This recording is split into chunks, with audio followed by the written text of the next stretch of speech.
Shalom Bapak Ibu yang terkasih, kita bersyukur bahwa sore hari ini kita boleh kembali untuk beribadah, memuji dan mengagungkan Tuhan.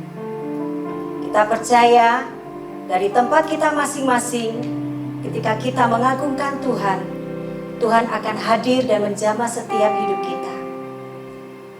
Mari kita siapkan hati kita untuk datang menghampiri Tuhan. Haleluya. Oh, haleluya.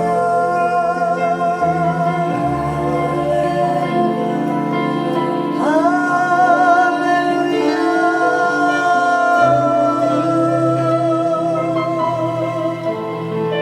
Kami bersyukur Tuhan untuk segala kasih dan anugerah-Mu yang Kau berikan bagi setiap kami. Saat ini Tuhan, Kau masih berikan kesempatan untuk kami beribadah. Sekalipun kami di tempat yang berbeda, tetapi Engkau tetap satukan roh kami untuk memuji dan mengagungkan Engkau. Kami tetap percaya kuasa-Mu Tuhan, bahwa mujizat-Mu masih terjadi sampai saat ini. Haleluya.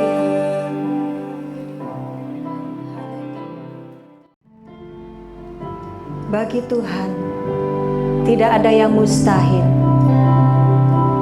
Bagi Tuhan, tidak ada yang tak mungkin.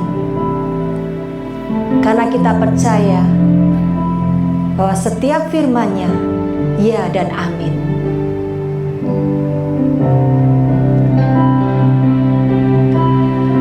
Ku yakin saat Kau berfirman, ku yakin saat Kau berfirman,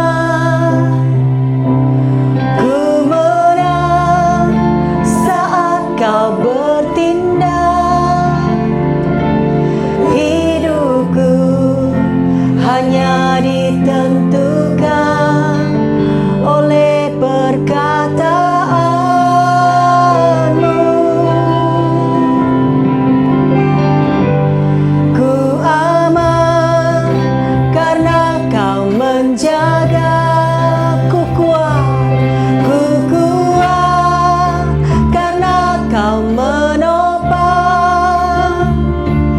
Hidupku hanya ditentukan oleh kuasa-Mu. Bagi Tuhan tak ada yang mustahil. Bagi Tuhan tak ada yang tak mungkin. Mujizat-Nya disediakan bagiku. Ku riangkan dan dipulihkannya.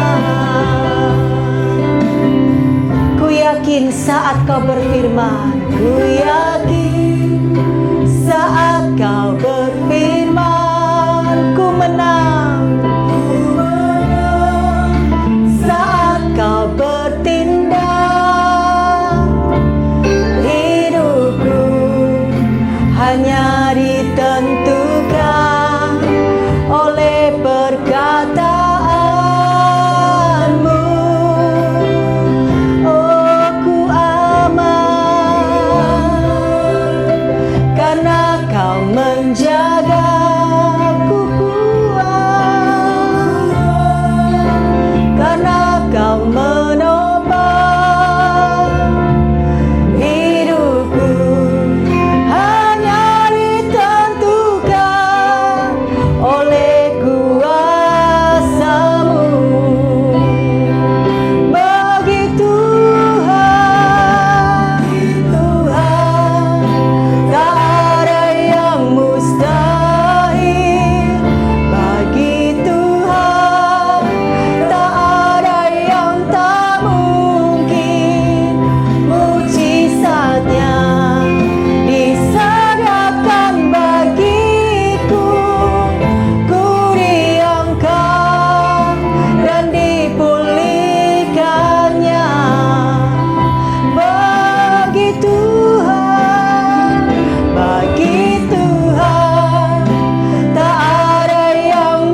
Mari kita sama-sama berdoa.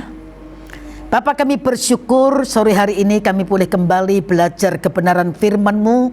Setelah kami mempersembahkan pujian bagi Tuhan, biar pujian kami naik ke hadirat Tuhan menjadi korban yang menyenangkan hati Tuhan. Urapi hamba-Mu, dan biar urapan yang sama ada pada umat-Mu di mana saja mereka mendengar kebenaran firman ini. Roh Kudus menolong kami untuk kami dapat menangkap kehendak Tuhan lewat kebenaran firman yang kami dengar. Dalam nama Tuhan Yesus kami sudah berdoa. Haleluya. Amin. Shalom. Selamat sore Bapak Ibu Saudara yang dikasihi dan yang diberkati Tuhan. Bagaimana kabarnya? Salam sehat untuk kita semua. Sore hari ini kita akan sama-sama belajar sebuah kebenaran yang saya beri tema tentang prinsip sungsang atau prinsip terbalik. Kita membaca dari Matius 18 ayat yang pertama sampai ayat yang ketiga. Matius 18 ayat 1 sampai ayat yang ketiga. Pada waktu itu datanglah murid-murid itu kepada Yesus dan bertanya, siapakah yang terbesar dalam kerajaan sorga? Maka Yesus memanggil seorang anak kecil dan menempatkannya di tengah-tengah mereka, lalu berkata, Aku berkata kepadamu, sesungguhnya jika kamu tidak bertobat dan menjadi seperti anak kecil ini, kamu tidak akan masuk ke dalam kerajaan sorga. Bapak Ibu Saudara sekalian, bagi wanita istilah sungsang sudah kerap kali terdengar. Sungsang adalah sebuah kehamilan di mana posisi bayi di dalam rahim berada dengan kepala di atas, sehingga pada saat persalinan normal pantat atau kaki si bayi akan keluar lebih dahulu dibandingkan dengan kepala pada posisi normal. Posisi terbalik seperti ini memang sungguh sangat berisiko dalam persalinan normal. Sebab itu pada umumnya persalinan ini akan dilakukan dengan bedah sesar. Kalau kita belajar firman Tuhan, maka kerajaan Allah itu juga memiliki prinsip sungsang atau prinsip terbalik dari dunia ini. Nilai-nilai kerajaan Allah sangat bertolak belakang dari nilai-nilai dunia ini. Prinsip-prinsip sungsang seperti berilah pipi kirimu untuk mereka yang menampar pipi kananmu, memimpin dengan melayani, menjadi terbesar dengan menjadi yang terkecil, memberikan jubah kepada mereka yang mengingini baju, memberkati mereka yang mencaci maki, dan kita masih bisa menemukan ayat lain di dalam Alkitab. Meski kita tinggal di dunia, tapi bukan berarti kita harus mengadopsi nilai-nilai dunia ini. Memang kita tinggal di dunia, tetapi sesungguhnya kita adalah warga kerajaan Allah. Sebab itu nilai-nilai yang kita anut harus nilai-nilai kerajaan Allah. Hidup menentang arus memang bukan hal yang mudah. Kadangkala kita ditertawakan, dianggap bodoh, dianggap aneh, ya, karena menganut prinsip-prinsip sungsang tersebut. Tetapi yakinlah bahwa hanya dengan cara seperti itu hidup kita berkenan di hadapan Allah. Ada banyak godaan untuk kita menjalani hidup secara normal seperti orang-orang dunia lakukan. Masalahnya apa yang dianggap normal bagi dunia ini justru menjadi tidak normal bagi kerajaan Allah. Tidak perlu heran Bapak Ibu Saudara sekalian, karena sejak awal saya sudah berkata bahwa prinsip kerajaan Allah adalah prinsip sungsang atau terbalik dari nilai-nilai dunia. Mari kita minta kekuatan dari Tuhan agar kita semua bisa hidup menurut standar nilai-nilai kehidupan yang alkitabiah, meski itu berarti menentang arus seperti Daniel, sebab hanya ikan yang hidup yang mampu menentang arus. Nah, setiap kerajaan memiliki sistem yang berbeda-beda. Kalau kita memperhatikan sistem kerajaan Allah itu, cara bekerjanya bukan hanya berbeda, tetapi berbanding terbalik dengan sistem kerajaan dunia ini. Apa yang dianggap hebat oleh kerajaan dunia kadang dianggap remeh dalam kerajaan Allah. Demikian sebaliknya, apa yang dianggap penting oleh sistem kerajaan dunia seringkali dianggap sama sekali tidak berarti di dalam kerajaan Allah. Kita melihat contoh dari ayat yang sudah kita baca tadi. Matius 18 ayat yang ketiga berkata, sesungguhnya jika kamu tidak bertobat dan menjadi seperti anak kecil ini, kamu tidak akan masuk ke dalam kerajaan sorga. Semua kita mengerti dalam sistem kerajaan dunia yang dianggap sah sebagai warga negara adalah mereka yang sudah dewasa, mereka yang sudah akil balik. Tetapi dalam sistem kerajaan Allah adalah mereka yang bisa menjadi seperti anak kecil. Mengapa harus seperti anak kecil? Kita lihat sifat anak-anak itu sukacita, mudah sekali untuk memaafkan, tulus ya. Nah, kita yang sudah dewasa, kalau kita jujur, kadang kita kehilangan sukacita karena situasi dan kondisi. Sangat sulit untuk memaafkan orang-orang yang melukai, yang menyakiti hati kita. Kemudian kita bisa kehilangan ketulusan. Nah, sore hari ini kita akan belajar 3 prinsip terbalik atau prinsip sungsang. Yang pertama, jalan ke atas adalah ke bawah. Jalan ke atas adalah ke bawah. Jalan ke atas itu tidak sikut kanan, sikut kiri, tendang kanan, tendang kiri. Tidak, Bapak Ibu Saudara sekalian. Rasul Petrus mengajarkan dengan berkata, karena itu rendahkanlah dirimu di bawah tangan Tuhan yang kuat, supaya kamu ditinggikan pada waktunya. Mengapa Rasul Petrus menasihatkan supaya kita merendahkan diri di bawah tangan Tuhan yang kuat? Tangan manusia memang bisa dipakai untuk menekan kita, tapi terbatas ya. Mengapa harus merendahkan diri? Sebab Alkitab berkata Allah itu menentang orang yang congkak, tetapi mengasihani orang yang rendah hati. Banyak dalam Alkitab yang mengingatkan kita tentang kecongkakan atau tentang kesombongan. Nah, mengapa orang itu bisa sombong? Sebab punya kelebihan ya. Lebih pintar, lebih kaya, lebih cantik, dan seterusnya. Kalau Bapak Ibu Saudara pernah mendengar kisah seorang petinju yang bernama Muhammad Ali. Ketika Muhammad Ali sedang berada di puncak ketenarannya, dia bepergian dengan pesawat terbang. Ketika pesawat hendak take off, seorang pramugari mengingatkannya untuk mengenakan sabuk pengaman. Muhammad Ali dengan lantang dan sombongnya menjawab, Superman tidak perlu pakai sabuk pengaman. Dan dengan cepat sang pramugari menjawab, Superman tidak perlu naik pesawat, terbang saja sendiri. Lalu Muhammad Ali segera memasang sabuk pengamannya. Bapak Ibu Saudara sekalian, begitu mudahnya bagi seseorang yang memiliki kelebihan untuk terperangkap dalam dosa kesombongan.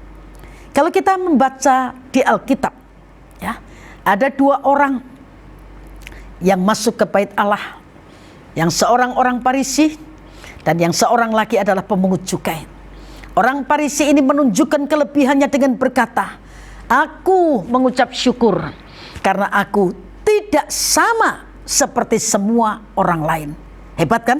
Ya, tidak sama loh seperti semua orang lain. Berarti semua orang yang di dunia itu di bawahnya dia ya.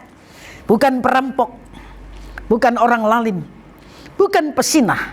Dan dengan terang-terangan orang Farisi ini berkata, bukan juga seperti pemungut cukai ini ya. Bapak Ibu Saudara sekalian, dari apa yang kita baca di Injil Lukas ini, mari kita berhati-hati. Ketika kita datang kepada Tuhan, maksud hati kita ingin berdoa, tapi ketika kita gagal menjaga hati kita, kita tidak menjadi pendoa, tapi kita bisa menjadi pendosa. Dengan menyombongkan diri, merasa lebih hebat dari yang lain. Ya, dari ayat yang kita baca ini kita bisa menyimpulkan ada dua macam pendoa, ada dua macam pendosa. Dan kata doa dan dosa itu kan hanya selisih satu huruf saja, huruf S. Dan artinya sangat berlawanan. Kita juga bisa menarik kesimpulan bahwa keduanya itu saling mempengaruhi. Ya, kalau ada dosa, itu menjadi penghalang doa kita didengar, apalagi dijawab. Pemazmur berkata dalam Mazmur 66 ayat yang ke-18, seandainya ada niat jahat dalam hatiku, tentulah Tuhan tidak mau mendengar. Kalau ada dosa menjadi penghalang, ya, kita melihat, jangankan mendapatkan jawaban, didengar saja tidak, ya. Tidak salah Salomo berkata dalam kitab Pengkhotbah, jaga langkahmu kalau engkau berjalan ke rumah Allah, menghampiri untuk mendengar adalah lebih baik daripada mempersembahkan korban yang dilakukan oleh orang-orang bodoh, karena mereka tidak tahu bahwa mereka berbuat jahat. Tuhan Yesus memberi teladan. Saudara bisa baca itu di Filipi pasal 2 ayat 6 sampai ayat yang ke-9. Ya. Alkitab berkata, yang walaupun dalam rupa Allah tidak menganggap kesetaraan dengan Allah itu sebagai milik yang harus dipertahankan, melainkan ia telah mengosongkan dirinya menjadi sama seperti manusia. Itu sebabnya Alkitab berkata Allah sangat meninggikan dia dan mengaruniakan kepadanya nama di atas segala nama. Teladan kerendahan hati sudah Tuhan Yesus tinggalkan. Nah, pernahkah Bapak Ibu Saudara berpikir karakter apa yang kira-kira masih kita bawa sampai kita ke surga? Karakter yang masih kita bawa sampai kita ke surga adalah kerendahan hati. Saudara bisa baca itu di Wahyu 4 ayat yang ke-10. 24 tua-tua itu melemparkan mahkotanya untuk sujud menyembah. Itu sebabnya Bapak Ibu Saudara sekalian, mari kita memeteraikan atau menanam kebenaran firman Tuhan dalam hati kita. Ya, yang pertama kita belajar jalan ke atas adalah ke bawah. Yang kedua, cara untuk memerintah adalah melayani. Ya, cara untuk memerintah tidak duduk di kursi singgasana. Cara untuk memerintah tidak duduk di kursi kerajaan. Tetapi cara untuk memerintah adalah melayani. Kita bisa membaca dari Matius 20 ayat 20 sampai ayat 21. Maka datanglah ibu anak-anak Zebedeus serta anak-anaknya itu kepada Yesus, lalu sujud di hadapannya untuk meminta sesuatu kepadanya. Kata Yesus, apa yang kau kehendaki? Jawabnya, berilah perintah supaya kedua anakku ini boleh duduk kelak di dalam kerajaanmu, yang seorang di sebelah kananmu dan yang seorang lagi di sebelah kirimu. Nah, kalau Bapak Ibu Saudara membaca Alkitab, bukan hanya ibu Zebedeus yang meminta, tetapi Yakobus dan Yohanes meminta hal yang sama. Mereka berkata, Guru, kami harap supaya engkau kiranya mengabulkan suatu permintaan kami. Ya. Lalu Tuhan berkata, apa yang kamu kehendaki aku perbuat bagimu? Mereka menjawab, perkenankanlah kami duduk dalam kemuliaan-Mu kelak, yang seorang di sebelah kananmu dan yang seorang lagi di sebelah kirimu.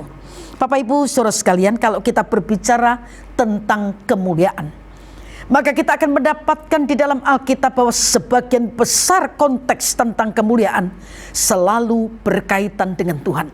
Sebab pemilik kemuliaan yang sesungguhnya adalah Tuhan.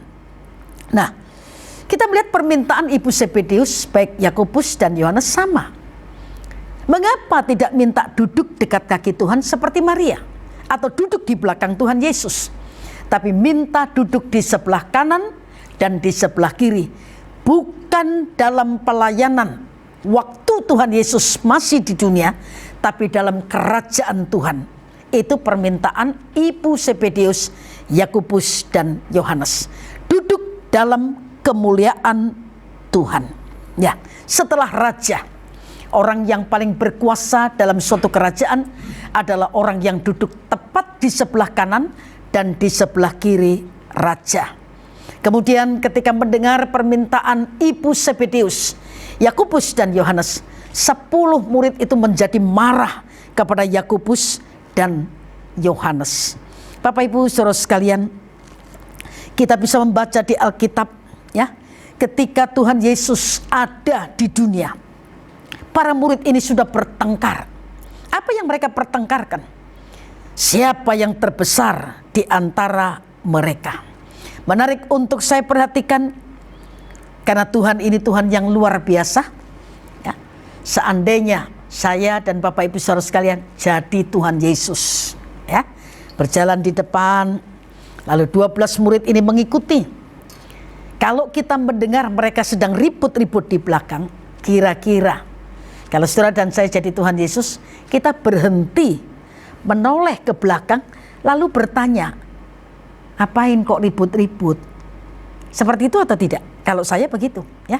Tapi menarik Bapak Ibu saudara perhatikan, dalam Alkitab dikatakan Tuhan sepertinya tidak mendengar, sepertinya tidak ada sesuatu. Setelah sampai di rumah, Tuhan baru bertanya, apa yang kamu perbincangkan tadi di tengah jalan? Ya, mereka tidak mau jawab, mereka diam. Mengapa? Sebab di tengah jalan tadi mereka mempertengkarkan siapa yang terbesar di antara mereka. Dan mengapa menjadi besar itu menjadi sesuatu yang membuat mereka bertengkar atau ribut? Sebab besar itu berarti berkuasa. Besar itu berarti bisa memerintah. Besar itu berarti juga bisa menekan, karena besar itu berarti kuasa, punya kekuasaan.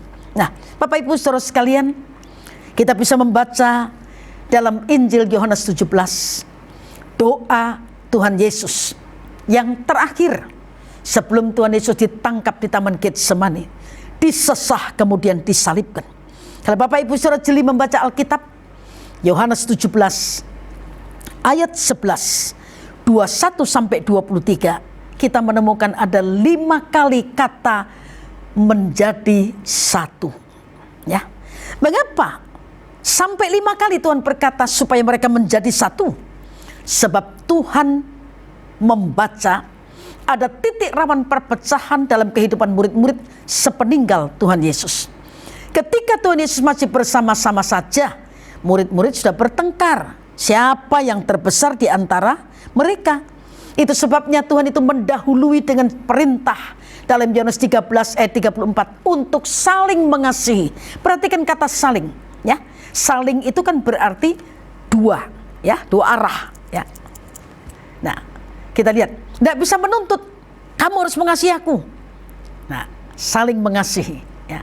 Mengapa kita harus saling mengasihi? Sebab keluarga, gereja yang terpecah itu tidak bisa membawa damai, tidak bisa membawa kasih dan persaudaraan kepada dunia. Keluarga, gereja yang terpecah tidak dapat melakukan pelayanan kepada yang sakit di luar sana, tidak dapat melakukan pelayanan kepada yang lapar, yang terhilang di luar sana. Nah, perpecahan ini menjadi penyakit keluarga dan gereja yang harus disembuhkan. Siapa yang bertanggung jawab? Semua orang percaya dalam gereja bertanggung jawab untuk ikut serta menyembuhkan atau mendamaikan kalau ada perselisihan dan menjaga kesatuan, kesehatan rohani di dalam gereja. Mengapa? Bapak Ibu Saudara sekalian, perpecahan itu akan melumpuhkan tubuh Kristus untuk bertumbuh dan memenangkan jiwa bagi Kristus. Kalau kita membaca Matius 12 ayat yang ke-25, Alkitab berkata setiap kerajaan yang terpecah-pecah pasti binasa, dan setiap kota atau rumah tangga yang terpecah-pecah tidak dapat bertahan. Nah, pernahkah Bapak Ibu Saudara merenungkan, memang tidak mudah untuk menjaga kesatuan, itu dibutuhkan kasih. Untuk bisa terus mengasihi itu dibutuhkan pengampunan. Satu kali Petrus tanya pada Tuhan Yesus, berapa kali aku harus mengampuni? 7 kali? Tuhan berkata, bukan sampai 7 kali, melainkan 70 kali 7 kali. Bukan soal jumlahnya 490 kali, bukan ya. Tapi 490 kali bicara tentang pengampunan itu diberikan dengan limpahnya. Terus menerus sebanyak yang dibutuhkan. Dan tidak ada orang salah sama kita tuh sampai 490 kali. Ya, kita jujur Bapak Ibu Saudara sekalian, batas maksimal pengampunan kita cuma 3 kali saja. Setelah itu tiada maaf bagimu. Ya, Dr. Lukas menulis dalam Lukas 17 ayat yang keempat, bahkan jikalau ia berbuat dosa terhadap engkau 7 kali sehari. Ya, baca baik-baik ayat ini. Bukan 7 kali setahun seumur hidup, 7 kali sehari. Dan 7 kali ia kembali kepadamu dan berkata, aku menyesal, engkau harus mengampuni dia. Kalau tidak menyesal gimana? Ya tetap harus diampuni.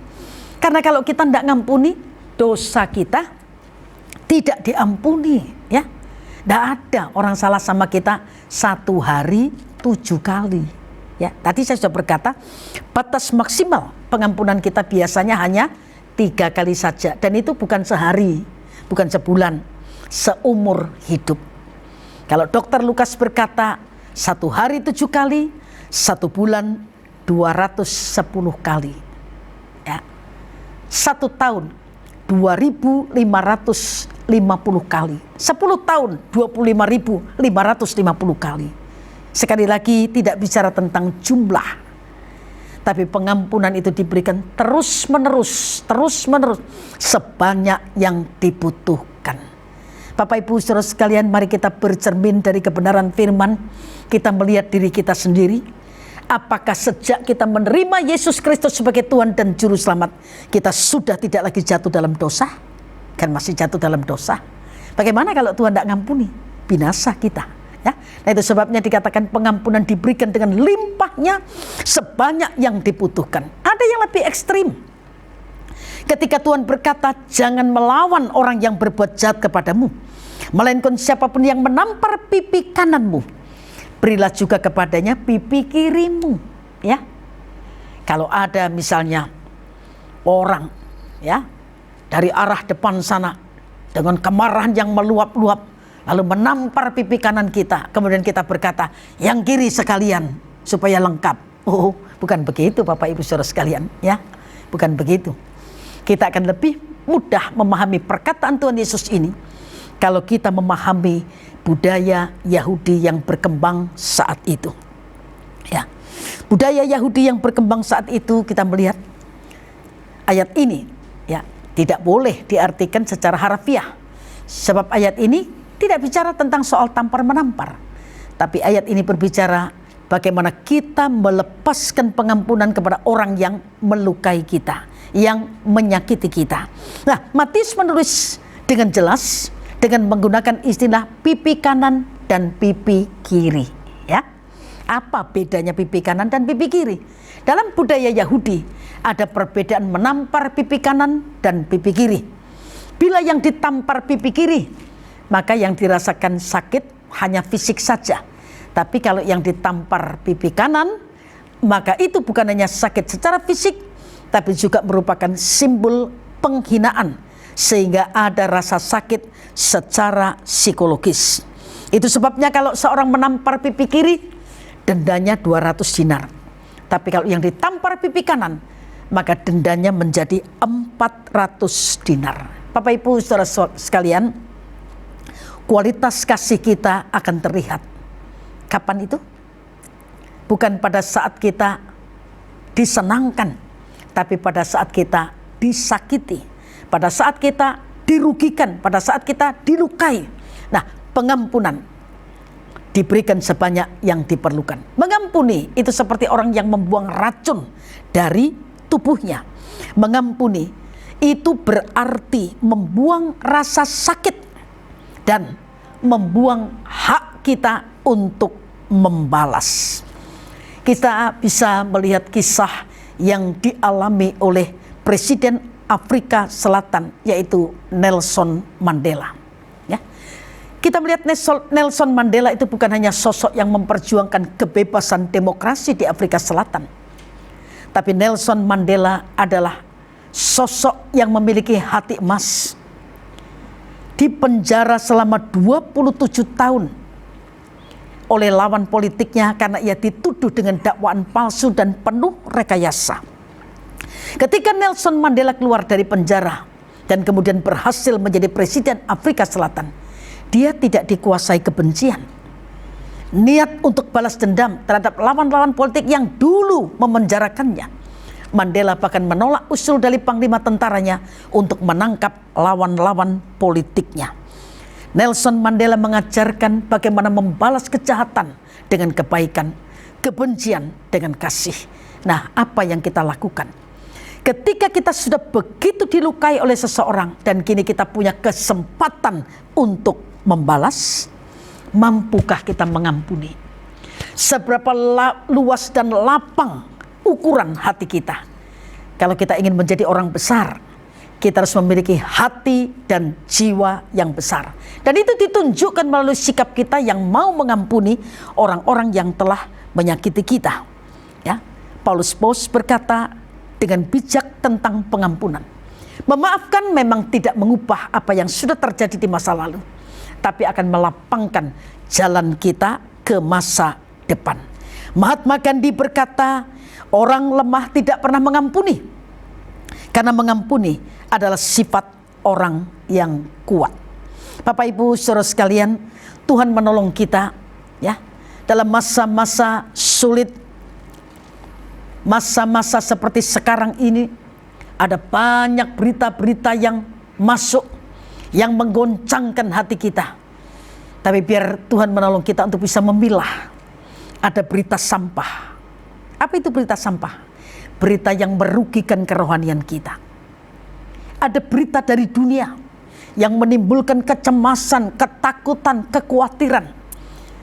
Tapi ada berita dari sorga yang menenteramkan hati kita dan mendatangkan sukacita dan damai sejahtera.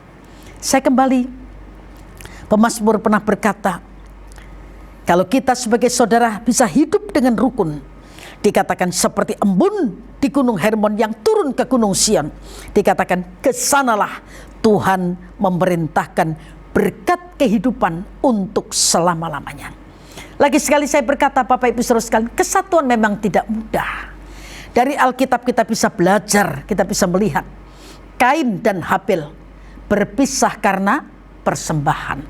Kadang pemisahan bisa dimulai dari hal yang kelihatannya rohani, ya, mempersembahkan kepada Tuhan. Kadang perpisahan juga bisa dimulai karena harta, karena posisi. Lihat yang lain, Abraham dan Lot berpisah karena harta. Ismail dan Ishak berpisah karena Ismail kehilangan hak sebagai anak sulung sejak kehadiran Ishak. Miriam, Harun dan Musa. Miriam merasa diri lebih senior. Miriam yang menyelamatkan Musa. Nah, kadang Tuhan bisa saja menempatkan seorang pemimpin yang lebih muda dari kita. Mungkin kita merasa kita lebih berpengalaman dari pemimpin kita. Tapi kalau Tuhan sudah memilih, mari kita belajar memiliki pendudukan diri, kita hormati, karena ini akan menciptakan kesatuan di antara kita. Saul dan Daud, pujian perempuan yang menari dan berbalas-balasan berkata, Saul mengalahkan beribu-ribu, tapi Daud berlaksa-laksa. Yusuf dan saudara-saudaranya karena mimpi. Bapak Ibu saudara sekalian, kita ini bisa bersatu kalau masing-masing sudah mati kedagingannya.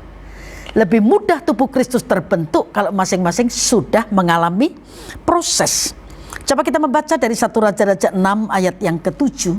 Ya, 1 Raja-Raja 6 ayat yang ke-7. Pada waktu rumah itu didirikan, dipakailah batu-batu yang telah disiapkan di penggalian sehingga tidak kedengaran palu atau kapak atau sesuatu perkakas besi pun selama pembangunan rumah itu. Jadi kita melihat Bapak Ibu saudara sekalian, ketika batu-batu itu sudah mengalami proses di penggalian, waktu disusun, tidak kedengaran palu, tidak kedengaran kapak atau perkakas besi. Ya, kenapa? Sudah lewat proses. Yang ketiga, yang terakhir, cara untuk hidup adalah mati. Paulus berkata, aku hidup Tapi bukan aku sendiri yang hidup, Kristus yang hidup di dalam aku.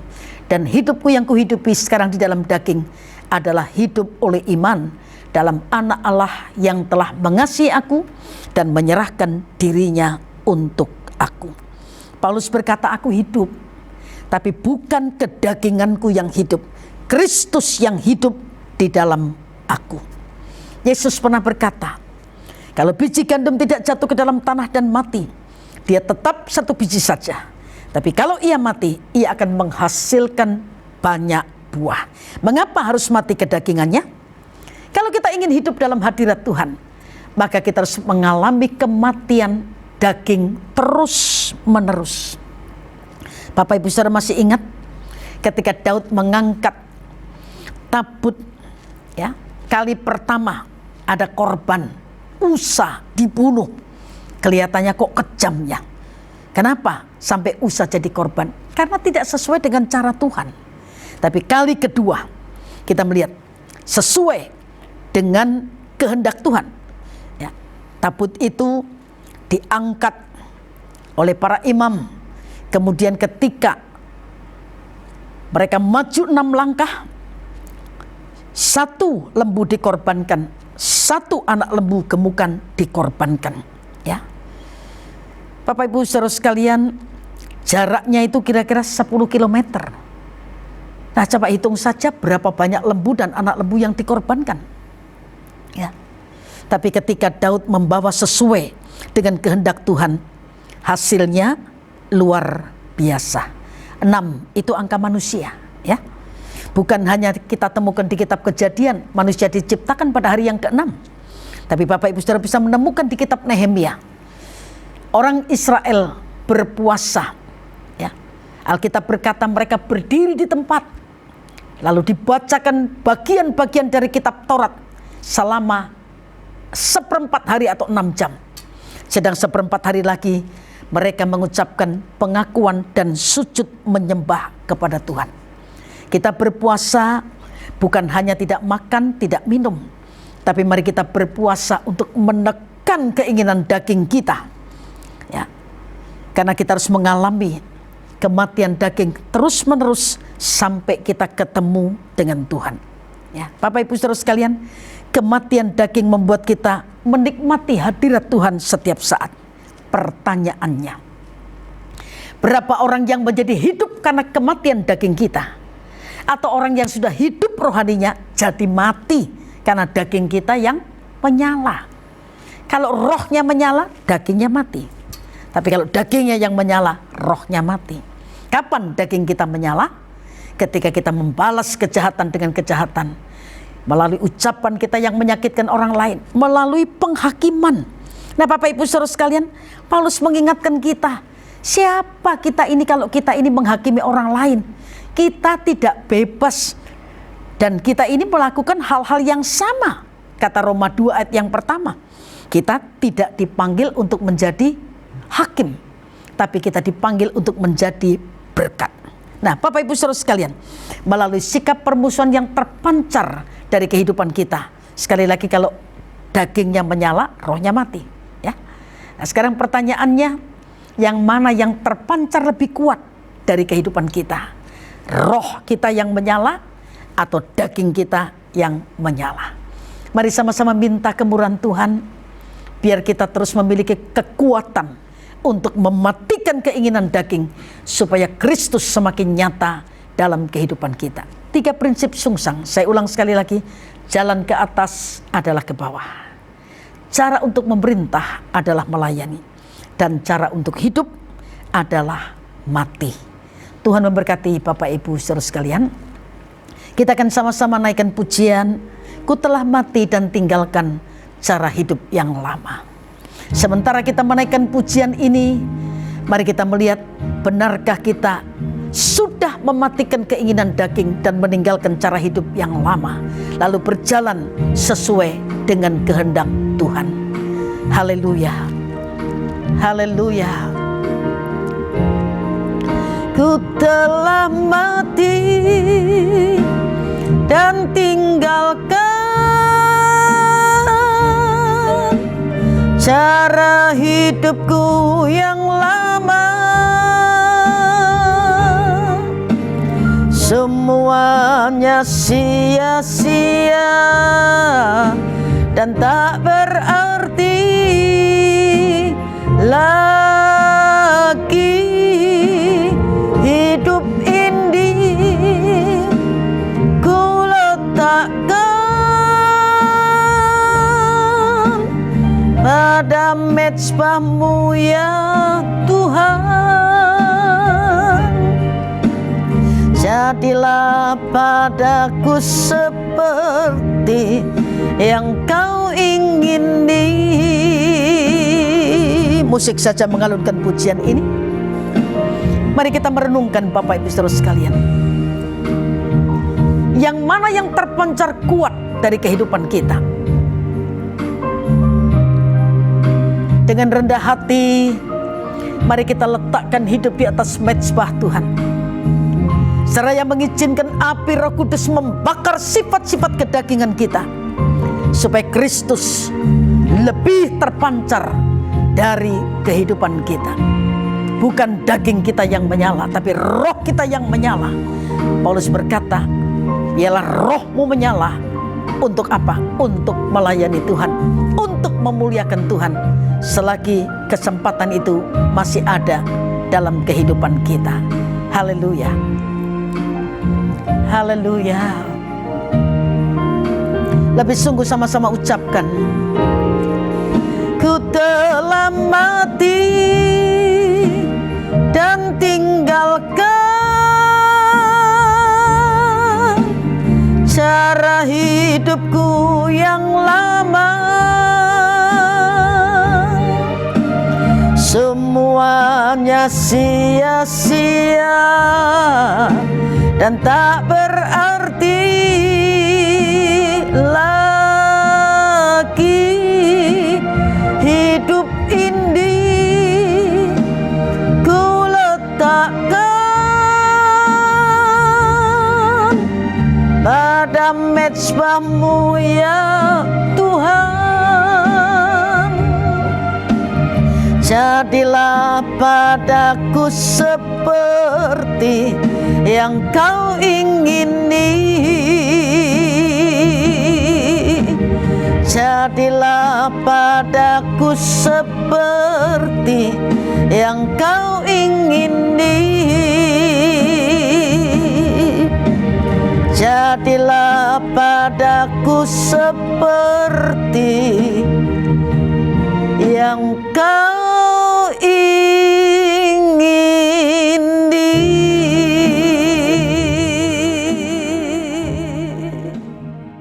Sungguh kami mengucap syukur ya Tuhan, Engkau baik bagi kami. Firman-Mu boleh mengingatkan kepada kami bahwa kami harus menyadari keberadaan kami di hadapan Tuhan, biar kami boleh hidup sesuai dengan kebenaran firman Tuhan. Kami tahu apa yang terjadi di dunia berbeda dengan keberadaan kami. Terima kasih Tuhan, biar kami boleh hidup dengan cara Tuhan. Kami bukan hanya diselamatkan, kami bukan hanya terima berkat, biar kami boleh menjadi berkat bagi banyak orang. Walaupun itu sulit, walaupun itu berat, tapi biarlah melalui hidup kami, nama Tuhan Yesus saja yang dipermuliakan. Semakin banyak orang yang percaya dan terima Yesus Kristus sebagai Tuhan dan Juru Selamat melalui hidup kami. Roh Kudus menolong kami semua. Terima kasih Tuhan. Berdoa buat setiap jemaat Tuhan yang sudah mendengarkan kebenaran firman Tuhan ini. Biar kami terus mendapat pertolongan dan kekuatan dari Roh Kudus untuk menghidupi kebenaran firman-Mu. Tuhan memberkati masing-masing jemaat Tuhan dalam keluarga, dalam pekerjaan, dalam kehidupan sehari-hari. Kiranya kami boleh terus mengandalkan Tuhan dalam hidup kami. Sekalipun tantangan kami berat, namun kami percaya Tuhan tidak pernah tinggalkan kami. Kami mengucap syukur kepada Tuhan. Sekarang kami sehati berdoa buat bangsa dan negara kami. Kiranya Engkau memberkati bangsa kami. Walaupun di tengah pandemi corona yang masih terjadi sampai saat ini, kami minta pertolongan dan belas kasihan Tuhan. Kiranya Tuhan campur tangan dan Tuhan menolong bangsa kami, supaya terbebas dari pandemi ini. Kami semua boleh mengalami campur tangan dan pertolongan Tuhan, sehingga tidak terus berlarut-larut dan berdampak lebih luas. Boleh ada campur tangan Tuhan, sehingga tidak ada lagi yang meninggal, tidak ada lagi yang sakit. Negara dan bangsa kami diberkati oleh Tuhan. Itu sebabnya kami berdoa buat para aparatur negara kami, orang-orang yang berkepentingan di dalamnya. Kiranya Tuhan memberikan hikmat, akal budi. Kami berdoa buat pimpinan negara kami, dari presiden, wakil presiden, semua aparatur negara kami serahkan ke dalam tangan Tuhan. Tuhan berikan hikmat, akal budi untuk mengatur mengelola bangsa kami dengan baik, sehingga bangsa kami tetap diberkati, ada kesejahteraan, ada keamanan di mana-mana, nama Tuhan dipermuliakan. Terima kasih, kami mengucap syukur selesai ibadah ini. Kami mau terima berkat Tuhan, itu sebabnya kami buka hati kami arahkan kepadamu. Kiranya Tuhan memberkati kami. Turun dan tinggal atas hidup kami semua. Berkat dari Allah Bapa, kasih dari Tuhan Yesus Kristus, di dalam persekutuan Allah Roh Kudus yang terus menyertai kita, dari satu kemenangan kepada kemenangan lain, dari satu keberhasilan kepada keberhasilan yang lain, sekarang sampai selama-lamanya. Di dalam nama Tuhan Yesus, kami sudah berdoa dan mengucap syukur. Semua yang diberkati sama-sama katakan amin. Selamat sore, Tuhan Yesus memberkati. Sampai berjumpa pada ibadah yang akan datang. Amin.